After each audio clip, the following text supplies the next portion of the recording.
ሊሰማ ኢየሱስ ዳግም ይመጣ ደስ ይበለን እንዘምር ኢየሱስ ዳግም ይመጣ ይመለሳል ኢየሱስ ዳግም ይመጣ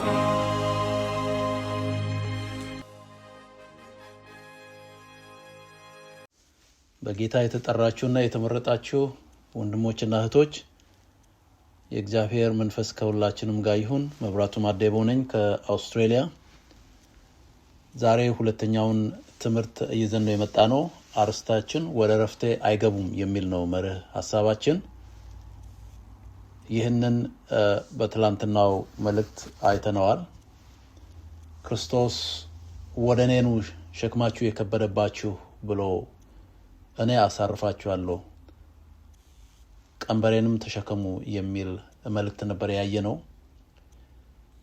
የእግዚአብሔር ዓላማ ከመጀመሪያውም ጊዜ ጀምሮ በእርሱ እንድናርፍ ነው። ሁሉን ነገር የሚጀምረውም የሚፈጽመውም እሱ ነው። በእኛም የሚሰራው እሱ ነው። እሱ ከኛ የሚፈልገው ሙሉ እምነታችንን ነው። ከአዳም ጀምሮ እስከ መጨረሻው ትውልድ አሰራሩ ይሄው ነው። እርሱ የሚባርክ፣ እርሱ የሚፈጽም፣ እርሱ የሚሰራ ነው። ከዛ ውጪ የእግዚአብሔር አሰራር የለም። ከኛ የሚጠበቀው ደግሞ ምንድነው?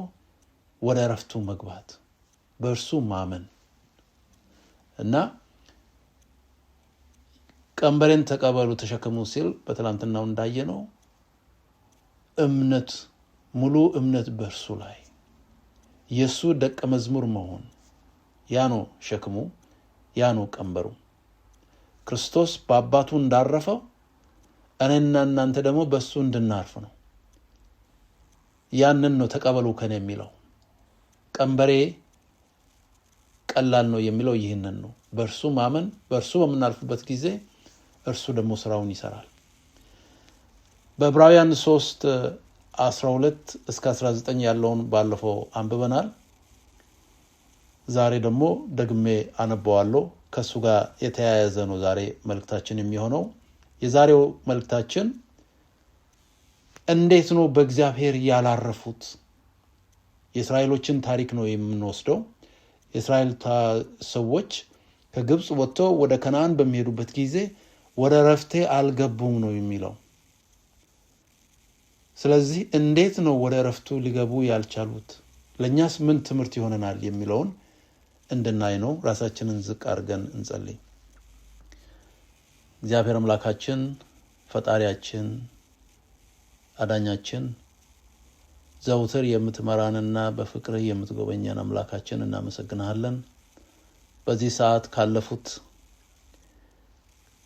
ህይወት ስንማር ጌታ ሆይ የኛ ህይወት ደግሞ ያንን እንዳይደግም እምነታችንን እንድታበዛን ለምናለን። በማዕከላችን ተገኝተህ አስተምረን በጌታ በኢየሱስ ስም አሜን። ዕብራውያን ምዕራፍ 3 ቁጥር 12 እስከ 19 ያለውን ሁሉንም አላነበውም፣ አልፎ አልፎ ነው ማየው። ቁጥር 12 ላይ እንዲህ ይላል፣ ወንድሞች ሆይ ምናልባት ሕያው እግዚአብሔርን የሚያስክዳችሁ ክፉና የማያምን ልብ ከናንተ በአንዳችሁ እንዳይኖር ተጠንቀቁ። እንግዲህ ወደ እኔ ኑ ሲል፣ ወደ ረፍቴ ኑ ቀንበሬን ተሸከሙ ሲል እመኑ ማለት ነው። በቃ ሙሉ በሙሉ በእኔ እረፉ ነው የሚለው። እዚህ ላይ የሚናገረው ምንድነው? የማያምን ልብ ነው የሚለው። ከእግዚአብሔር ከሕያው እግዚአብሔር እንዲርቁ የሚያደርግ የማያምን ልብ ከእግዚአብሔር እንድንርቅ ያደርገናል። ከእግዚአብሔር ከራቅን ደግሞ በሸክም ነው የምንኖረው። ቁጥር 16 ላይ ሙሉ እናንተ ማንበብ ትችላላችሁ። ሰምተው ያስመረሩት እነማን ነበሩ ይላል። ያስመረሩት የሚለው ቃል አክቹአሊ ያመጹት የሚለው ነው። ሪቤልድ። ሰምተው ያመጹት ነው። እነማን ነበሩ? በሙሴ ተመርተው ከግብጽ የወጡ ሁሉ አይደሉምን ይላል። ከግብጽ የወጡ ያመጹ ናቸው። አላመኑም ማለት ነው። ወደ ረፍቱ አልገቡም ማለት ነው። ደቀ መዝሙር አልሆኑም ማለት ነው። እግዚአብሔር አመጽ ነው እዚህ ላይ ያለው። አመጽ የሚመጣው ካለማመን ነው። አለማመን አመጽን ይወልዳል። ቁጥር 17 ላይ 40 ዓመትም የተቆጣባቸው እነማን ነበሩ? ሬሳቸው በምድረ በዳ የወደቁ ኃጢአትን ያደረጉት እነሱ አይደሉምን ይላል። እነማን ናቸው? እነኚህ 40 ዓመት በምድረ በዳ የወደቁ አይደለም ነው የሚለው። ባለማመናቸው ምክንያት እግዚአብሔር ከግብፅ አውጥቷቸው ከነዓን ሊወስዳቸው ተስፋ በገባበት ጊዜ ስላላመኑ፣ አለማመናቸው ደግሞ አመጽን ስላመጣ በምድረ በዳ አስቀራቸው። ቁጥር 18 ላይ ካልታዘዙትም በቀር ወደ ረፍቱ እንዳይገቡ የማለባቸው እነማን ነበሩ ይላል። እነኚህ ያላመኑት ወደ ረፍቱ እንደማይገቡ ማለ ነው የሚለው። ስለዚህ እግዚአብሔር እስካላመን ድረስ ወደ ረፍቱ እንዳንገባ ነው የሚለው። ወደ ረፍቱ እንድንገባ የሚያደርገው ማመናችን ነው። ማመናችን ደግሞ የሚታየው ደቀ መዝሙር በመሆን ነው። ደቀ መዝሙር ማለት የሚከተል የሚማር፣ የአስተማሪውን የመሪውን ዱካ ተከትሎ በሱ መሰረት የሚሄድ ማለት ነው። ዕብራውያን 4 ቀጥለን ስናነብ ዕብራውያን 4 ከ3 ምዕራፍ 3 ላይ የሚቀጥል ነው። ቁጥር 1 ላይ እንዲህ ይላል፣ እንግዲህ ወደ ረፍቱ ለመግባት ተስፋ ገና ቀርቶልን ከሆነ ምናልባት ከናንተ ማንም የማይበቃ መስሎት እንዳይታይ እንፍራ ይላል። ወደ ረፍቱ ለመግባት ተስፋ ቀርቶልን ከሆነ ነው የሚለው። ምናልባት ከናንተ ማንም የማይበቃ መስሎት እንዳይታይ እንፍራ። ለነዚያ ደግሞ እንደተነገረ ለኛም የምስራች ተሰብኮልናል። እነማን ናቸው እነዛ? እስራኤሎች ናቸው። እስራኤሎች የምስራች ተሰብኮ ወንጌል ተሰብኮላቸው ነበረ ነው የሚለው። ለኛ አሁን እንደተሰበከው ለነሱም ተሰብከዋል። እንዴት ነው ለነሱ የተሰበከው? በቤተ መቅደስ አገልግሎት፣ በመስዋዕት የሚሞተው በግ፣ የሚታረደው በግ፣ ደሙ የሚፈሰው በግ በዛ ስርየት ያገኙ ነበረ። ያ የክርስቶስን መምጣትና መሞት የሚያሳይ ነው። በዛ ደም ብቻ መዳን እንደሚችሉ ያሳይ ነበረ። ያ ነበረ ስብከቱ። ከአዳም ነው የተጀመረው። ይሄ በዘፍጥረት 3 እንደምናየው ከአዳም ተጀምሮ እስከ መጨረሻው ትውልድ መልእክቱ የምስራቹ አንድ ነው። ያም በበጉ ደም እንደምንድን ነው። ያ ነው ወደ ረፍት የሚያስገባን። ቀጥለን ስናነብ ዳሩ ግን የሰሙት ቃል ከሰሚዎች ጋር በእምነት ስላልተዋሃደ አልጠቀማቸውም። ሰሙት፣ አነበቡት፣ አደረጉት፣ ነገር ግን በእምነት የነሱ አልሆነም ነው የሚለው። ስራው ዓለም ከተፈጠረ ጀምሮ ምንም እንኳ ቢፈጸም እንዲሁ ወደ ረፍቴ አይገቡም ብዬ በቁጣዬ ማልኩ እንዳለ እኛስ ያመንን ወደ ረፍቱ እንገባለን ይላል። ዓለም ከተፈጠረ ጊዜ ጀምሮ ነው የሚለው። ይሄ ወደ ረፍት መግባት፣ በእምነት ወደ ረፍት መግባት ገና ዓለም ከተፈጠረበት ጊዜ ጀምሮ ነው። አስቀድሞ ነው። በኤፌሶን ምዕራፍ 1 ላይ ቁጥር 3 ላይ እንዲህ እናነባለን። ኤፌሶን ምዕራፍ 1 ቁጥር 3 በክርስቶስ በሰማያዊ ስፍራ በመንፈሳዊ በረከት ሁሉ የባረከን የጌታችን የኢየሱስ ክርስቶስ አምላክና አባት ይባረክላል። በመንፈሳዊ በረከት ሁሉ የባረከን የጌታችን የኢየሱስ ክርስቶስ አምላክና አባት ይባረክ። ቁጥር 4 ዓለም ሳይፈጠር በፊት ቅዱሳንና ነውር የሌለን በፍቅር እንድንሆን ዘንድ በክርስቶስ መረጠን ነው የሚለው። መቼ ነው የተመረጥነው? ዓለም ሳይፈጠር። መቼ ነው የተባረክነው? ዓለም ሳይፈጠር። ብለስድ ነው የሚለው እንግሊዝኛው። ኦልሬዲ ብለስድ። ገና ሳንፈጠር፣ ዓለም ሳይፈጠር we are already blessed። ተባርከናል፣ ተመርጠናል ሁላችንም። ልዩነቱ ምንድነው? መቀበልና አለመቀበል ነው። የምንቀበለው በእምነት ነው፣ የማንቀበለው ደግሞ ባለማመን ነው። ለሁለቱም ደግሞ መጨረሻ ኮንሲኩዌንስ አለው። ስለዚህ ገና ዓለም ሳይፈጠር ወደ ረፍቱ እንድንገባ በእምነት በእርሱ ላይ እንድናርፍ መረጠን ነው የሚለው።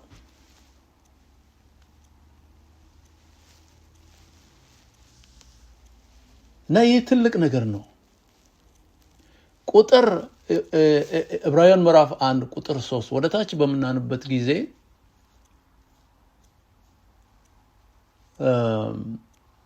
እንዲህ የሚል ወደ ምዕራፍ 4 ላይ ወደ ታች በምናንበት ጊዜ እንዲህ ይላል፣ ወደ ዕረፍቴ አይገቡም ይላል።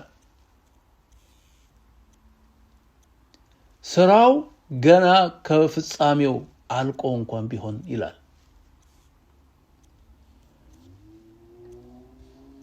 እና ምንድነው እየተናገረ ያለው? ወንጌል ተሰብኳል። አስቀድሞ የተሰበከው ወንጌል ደግሞ ወደ ዕረፍቱ እንድንገባ ነው። ሸክማችሁ የከበደ በሌላ በምንም ነገር የለም ነው የሚለው። ወደ እኔ ኑ። ዓለም ሳይፈጠር ይህንን አዘጋጅቷል። በዘጸአት 33 ቁጥር 14 ላይ እግዚአብሔር ሙሴን እንዲህ ይለዋል፣ እኔ ካንተ ጋር እሄዳለሁ አሳርፈሃለሁ ይላል። እግዚአብሔር ከኛ ጋር በሚሆንበት ጊዜ እናርፋለን። ማረፍ ችግር የለውም ማለት አይደለም። መከራ የለውም ማለት አይደለም። ስደት የለውም ማለት አይደለም። ህመም ድካም የለውም ማለት አይደለም። እግዚአብሔር ባለበት በእርሱ ዕረፍት አለ። እግዚአብሔር ባለበት በእርሱ ሰላም አለ። ስለዚህ ያ እጅግ እጅግ አስፈላጊ ነገር ነው። እኔ ካንተ ጋር ሄዳለሁና አሳርፈሃለሁ። እስራኤሎችን ታሪክ ወደ ኋላ በመናይበት ጊዜ አላረፉም። ያላረፉበት ምክንያት ምንድነው? ከእግዚአብሔር ጋር መሄድ ስላልቻሉ ነው። ከእግዚአብሔር ጋር መሄድ አለመቻላችን ብዙ ችግር ውስጥ ይከተናል ወገኖቼ ሆይ። ለምን ችግር ውስጥ እንደምንገባ በኋላ በሚቀጥለው ቀናት እናያለን። በታሪክ ውስጥም በእግዚአብሔር መንገድ አለመሄድ በራስ መንገድ መሄድ ማለት ነው። ከእግዚአብሔር ጋር አለመሄድ በራስ መንገድ መሄድ ማለት ነው። የቃየልና የአቤልን መንገድ በምናይበት ጊዜ አቤል በእግዚአብሔር መንገድ ነው ሄደው፣ ከእግዚአብሔር ጋር ነበር። እግዚአብሔር ከሱ ጋር ነበረ፣ ዕረፍት ነበረው። ቃየል ግን አልነበረው። ከእግዚአብሔር መንገድ ውጪ ነው ሄደው በራሱ መንገድ። ወይ በእግዚአብሔር መንገድ መሄድና ከእግዚአብሔር ጋር መሆን ወይም ደግሞ በራስ መንገድ በራስ መሄድ ማለት ነው። እና እነኚህ ሁለቱም አቤልም ቃየልም በእግዚአብሔር ያምኑ ነበር። ነገር ግን በእግዚአብሔር እናምናለን ይሉ እንጂ አንዳቸው በእግዚአብሔር መንገድ አንዳቸው ደግሞ በራሳቸው መንገድ እግዚአብሔርን ያመልኩ ነበር። እስራኤሎችም በምድረ በዳ በሚሄዱበት ጊዜ በራሳቸው መንገድ ነበር እግዚአብሔርን የሚያመልኩት። ስለዚህ ምንድነው ያለው እግዚአብሔር? ወደ ዕረፍቴ አይገቡም። ከእግዚአብሔር መንገድ ውጪ ከእግዚአብሔር ሐሳብ ውጪ የሆነው የእግዚአብሔር ደቀ መዝሙር አያደርገንም። የእግዚአብሔር ደቀ መዝሙር እስካልሆን ድረስ ቀንበሩን ልንሸከም አንችልም። የራሳችንን ቀንበር ነው ይዘን የምንሄደው። ያ ደግሞ ሸክም ነው። ያ ደግሞ ጥፋት ነው። ያ ደግሞ ወደ ዕረፍት አይወስደንም። አንደኛ ቆሮንቶስ ምዕራፍ 10 ከ1 እስከ 5 ያለው እንዲህ ይላል፣ ወንድሞች ሆይ ይህን ታውቁ ዘንድ እወዳለሁ። አባቶቻችን ሁሉ ከደመና በታች ነበሩ፣ ሁሉም በባህር መካከል ተሻገሩ፣ ሁሉም ሙሴን ይተባበሩ ዘንድ በደመናና በባህር ተጠመቁ ይላል። ቁጥር 3 ሁሉም ያን መንፈሳዊ መብል በሉ፣ ሁሉም ያን መንፈሳዊ መጠጥ ጠጡ። ይከተላቸው ከነበረው ከመንፈሳዊ አለት ጠጥተዋልና ያ ማለት ክርስቶስ ነበረ። እግዚአብሔር ግን ከእነርሱ በሚበዙት ደስ አላለውም፣ በምድረ በዳ ወድቀዋልና። ምንድን ነው የሚለው እዚህ ጋር? እነኚህ ሰዎች ከግብፅ ወጥተዋል፣ ነገር ግን በምድረ በዳ ወድቀዋል። ለምን? ከክርስቶስ ጋር መሄድ አልቻሉም። ሁሉም ያንን ውሃ ጠጥተዋል ነው የሚለው። መንፈሳዊ መብል በልተዋል። አለቱ ክርስቶስ ነው። ክርስቶስ የሚያስፈልጋቸውን ሁሉ ያደርግላቸው ነበር፣ ስጋዊም መንፈሳዊም።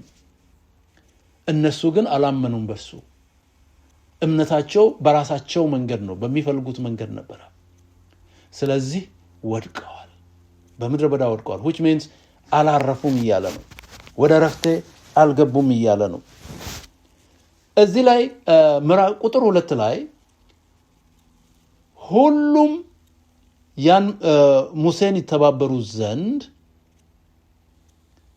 በደመናና በባህር ተጠመቁ ይላል። እዚህ ሙሴን ይተባበሩ ዘንድ የሚለው ትክክለኛው ትርጉም አክቹአሊ እንደዛ ሳይሆን baptized into Moses ነው የሚለው። ወደ ሙሴ ነው የተጠመቁት ነው የሚለው። በደመናና በባህር ወደ ሙሴ ነው የተጠመቁት። ምን ማለት ነው ይሄ የሚለውን በምናይበት ጊዜ የእስራኤል ታሪክ ከግብጽ ወደ ከነዓን ያለው ጉዞ ጠቅላላ የመንፈሳዊ ህይወትን የደህንነት ዓላማ ምሳሌ ነው፣ ታይፕ ነው። የእግዚአብሔር ሰዎች የሚወስዱት የደህንነት ጉዞ ነው። ግብጽ ዓለምን ነው የምትወክለው። ፈርዖን ሰይጣንን ነው የሚወክለው። ቀይ ባህርን መሻገር ጥምቀትን ነው የሚመስለው። ሙሴ ኢየሱስን ይመስላል። ከነዓን ደግሞ አዲሷ ኢየሩሳሌም የተስፋዋ ምድርን ትመስላለች። እነኚህ ምሳሌ ናቸው፣ ቀጥታ ናቸው ማለት አይደለም፣ ምሳሌ ነው። ከዛ አመሳስለን እንድናይ ነው ጳውሎስ የሚናገረው በአንደኛ ቆሮንቶስ ላይ። በዕብራውያንም የሚናገረው ይህንን ነው። አንድ ላይ አገናኝተን ስናይ ይሄ ምሳሌ ነው፣ ታይፕ ነው። እስራኤሎች ከግብጽ መውጣት ነበረባቸው፣ በባርነት ነበሩ። እግዚአብሔርም እኛን ከኃጢአት ባርነት ከዚህ ዓለም እንድንወጣ ነው የሚፈልገው። ይሄ ዓለም የሚለው አንደኛ ዮሐንስ ምዕራፍ 2 ቁጥር 16 ላይ ምን እንደሆነ ይህ ዓለም የሚለው ዓለም ማለት ሪሊ የስጋ ምኞት፣ የስጋ ፍላጎት እና ዓለምን መውደድ እንደሆነ ነው የሚናገረው። ፕራይድ፣ እነኚህ ነገሮች ናቸው ዴፊኒሽኑ። ስለዚህ በዓለም ውስጥ በሚልበት ጊዜ በራሳችን ዓለም ውስጥ መኖር ማለት ነው። በኃጢአት ዓለም ውስጥ ማለት ነው። የኃጢአት ባርነት ነው። እስራኤሎችን ከዛ ከኃጢአት ባርነት ከግብጽ አውጥቶ ከዚህ ዓለም ምድር አውጥቶ ወደ ከነዓን ወደ ተስፋይቱ ምድር እግዚአብሔር ቃል ወደ ገባው በሚያስገባበት ጊዜ ለኛ ታይፕ የሆነው እኛን ደግሞ ከዚህ ከኃጢአት ዓለም አውጥቶ ወደ ተስፋ ምድር መውሰድ ነው። ሙሴን እግዚአብሔር ሲጠቀመው ፈርዖን ምንድነው ያለው? እግዚአብሔርንም አላውቅም እስራኤልንም አልለቅም ነው ያለው። ያ ሰይጣን ምሳሌ ነው። ሰይጣን በዚህ በመጨረሻ ላይ ወይም ደግሞ በዘመናት ሁሉ ከአዳም ጀምሮ እስከ መጨረሻው ድረስ በእግዚአብሔር ልጆች ላይ የሚያደርገውን ነው የሚያሳየው። ይሄ ሬድ ሲ ክሮሲንግ ወይም ደግሞ ቀይ ባህርን መሻገር ግብጽን ለመጨረሻ ጊዜ ጉድባይ ደናውኝ ብሎ ተሻግሮ ነው የወጡት። ከጎንና ጎን ቀይ ባህር ውሃ እንደ ተራራ ወደ ላይ ሆኖ ነው፣ ከላይ ደግሞ ደመና ነበረ። በዛ ውስጥ ነው ያለፉት እስራኤሎች። ያ ጥምቀት ነው፣ የጥምቀት ምሳሌ ነው። ጥምቀት በውሃ ውስጥ በምንገባበት ጊዜ ይህችን ዓለም ደናውኝ የምንልበት ነው። እስራኤሎች ቀይ ባህርን ሲሻገሩ ግብጽን ደናውኝ እንዳሉ እኛም ደግሞ ይህንን ምድራዊ ዓለም፣ ምድራዊ ህይወት፣ ምድራዊ አመለካከት፣ የስጋ ህይወት ማለት ነው። በአጠቃላይ የስጋ ህይወትን ደህና ሁኝ ብለን ነው የምንጠመቀው። የምንጠመቀው ደግሞ ወደ ክርስቶስ ነው። ከክርስቶስ ጋር ነው የምንቀላቀለው። ወደ ቤተክርስቲያን አንጠመቅም። የምንጠመቀው ወደ ክርስቶስ ነው። ቤተክርስቲያን የክርስቶስ አካል ናት። እውነተኛዋ ቤተክርስቲያን የክርስቶስ አካል ነን። የአካሉ መንበርስ ነን፣ አባላት ነን። ወይ እጅ ነን፣ ወይ ጣት ነን፣ ወይ የስጋው የአካሉ ክፍል ነን። የምንጠመቀው ግን ወደ ክርስቶስ ነው። ብዙም ጊዜ እንሳሳታለን። ጥምቀት ወደ ቤተክርስቲያን አባል መሆን አድርገን እናስባለን። አይደለም። ጥምቀት ከክርስቶስ ጋር አንድ መሆን ምሳሌ ነው። የዛ ምሳሌ፣ የዛ ምልክት ነው። ሰው የምንጠመቀው ወደ ክርስቶስ ነው። ክርስቶስ ወደሚመራን ከዛ በኋላ እንሄዳለን ወደ አካሉ፣ ከአካሉ ጋር አንድ እንሆናለን ማለት ነው። ከነዓን ደግሞ የሚወስለው እስራኤሎችን ከነዓን እንደገቡ ወደ ተስፋዋ ምድር እግዚአብሔር እኛን ደግሞ ወደ ተስፋዋ ምድር ያደርሰናል። በዕብራውያን ምዕራፍ 4 ቁጥር 4 ጀምሮ እስከ 11 ያለውን ስናነብ እንዲህ ይላል። ስለዚህ ስለ እረፍቱ ነው እንግዲህ አሁን የምናየው። እስራኤሎች ወደ እረፍት አልገቡም ሲል ከግብጽ ወጥተዋል፣ ወደ ከነዓን እየሄዱ ነው። ነገር ግን ብዙዎቹ ወደ እረፍት አልገቡም፣ እንዳይገቡም ማልኩ ነው የሚለው። ለምን? አላመኑም። እኔና እናንተም በጥምቀት ከዚች ምድር ላይ ከስጋዊ አመለካከትና ህይወት በጥምቀት ወደ ክርስቶስ ተጠምቀን ተቀላቅለን የክርስቶስ አካል ሆነን ወደ ተስፋይቷ ምድር እየሄድን ነው።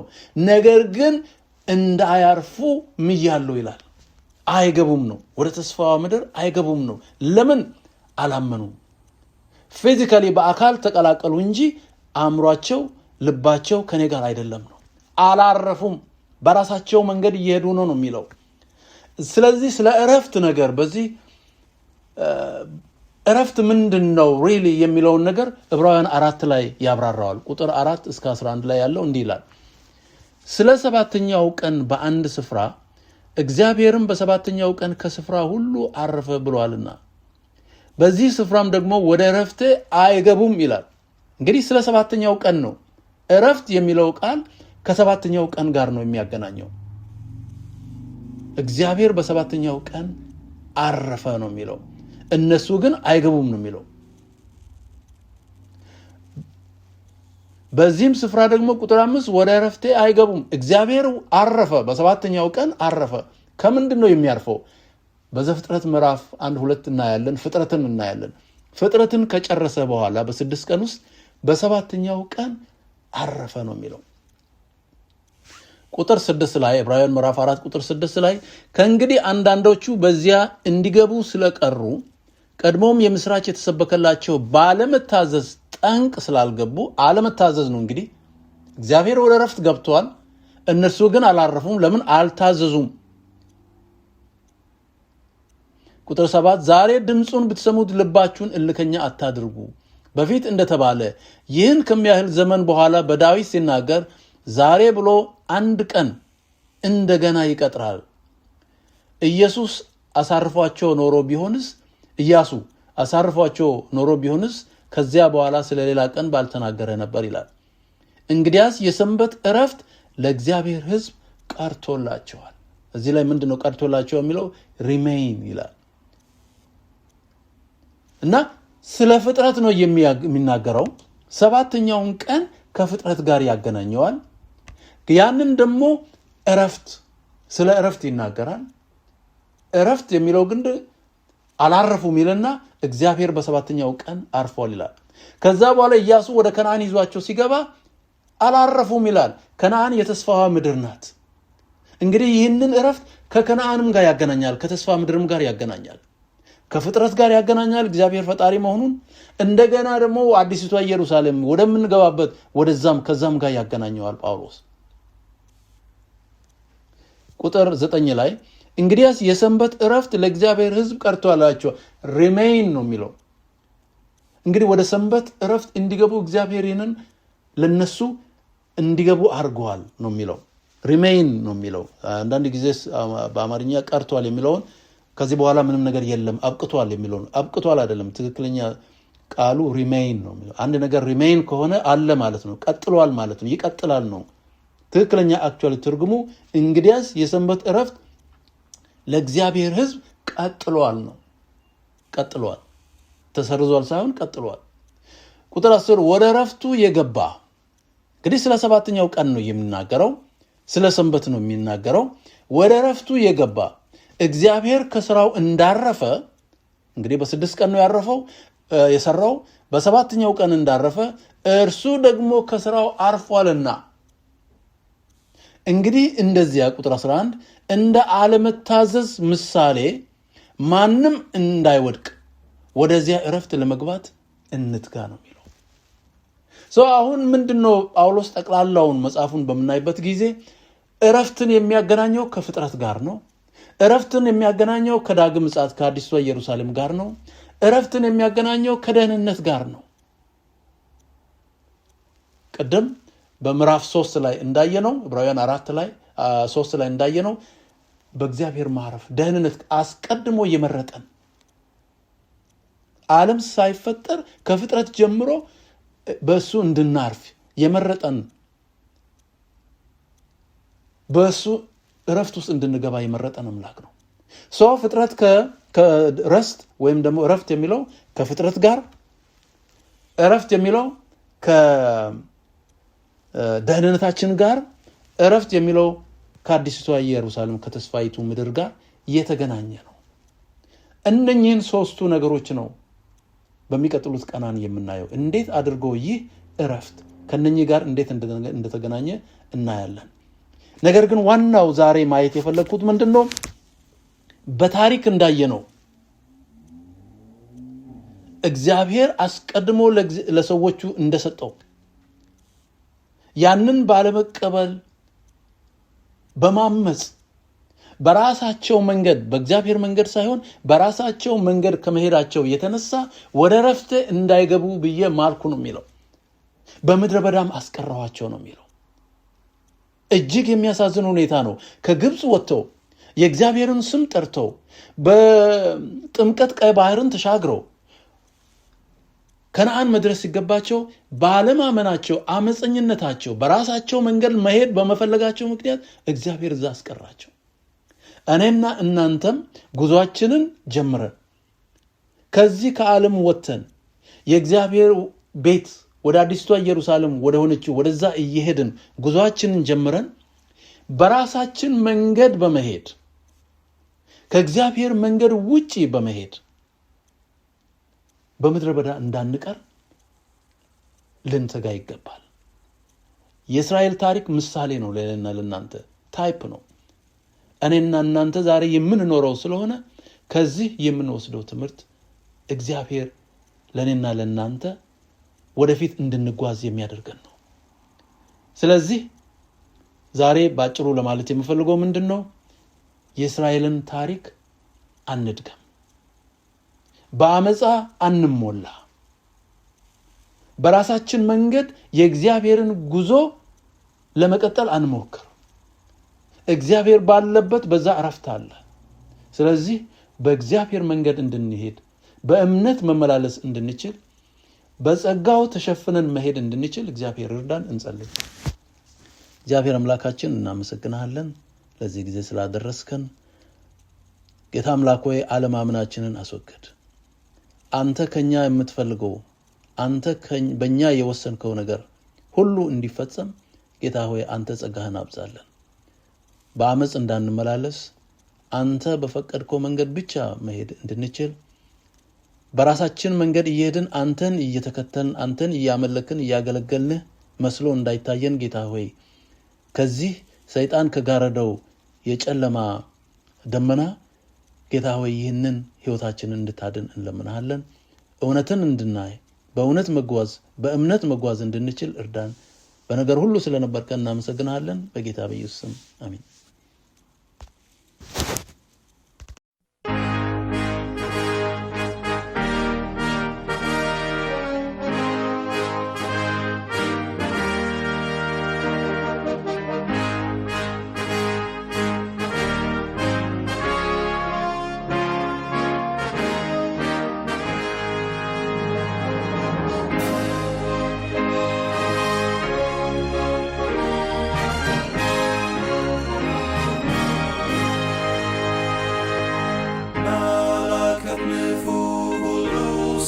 ሰማ ኢየሱስ ዳግም ይመጣል።